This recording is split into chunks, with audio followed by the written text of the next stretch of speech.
L'École Polytechnique is like a technical school, like NAIT or SAIT here in Alberta.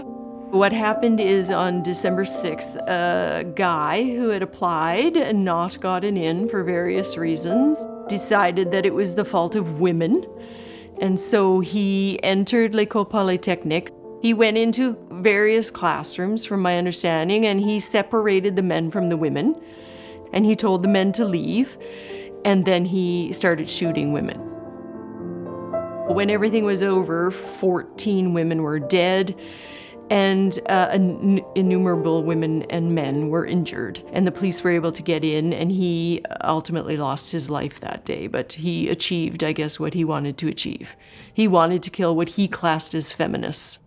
We started at Saison, I looked in here, in 1997, looking to have our monument happen and be, I guess, unveiled in 1999, which would have been the 10-year anniversary.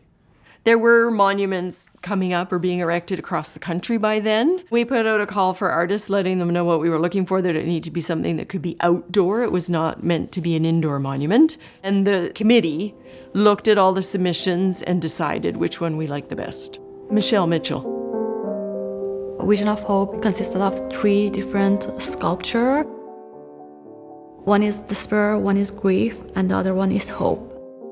There was no sign of the hope at the side, and there were signs of the vandalism on the artwork, like the burn marks, like graffiti.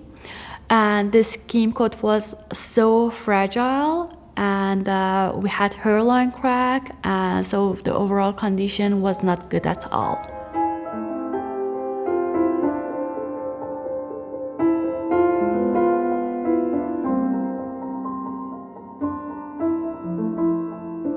The standing sculpture of the artwork, A Vision of Hope, is hope.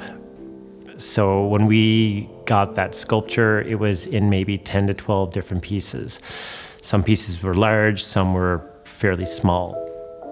The larger pieces were too heavy for us to manhandle, so we had to use a chain hoist. Unfortunately, the pieces aren't square, so they don't have flat edges, and they're rigid. So you just can't prop it up on the floor. You have to prop it with sandbags, different materials, and the chain hoist when you're lowering a top piece onto the lower piece to make the connection. It's a lot of trial and error. You're relying on the hoist, the sling, and in order to get the correct fit, it would take hours just to make one connection that's flawless. We made sure that all the material that we are using, for example, the filler, the consolidation material, the adhesive, anything that we are using, most of them, they are not only strong enough, they needed to be durable in the environment of Edmonton because of the severe winters that we have here. Our objective is to bring it back to as much as the original state, and that it can be viewed again by the general public.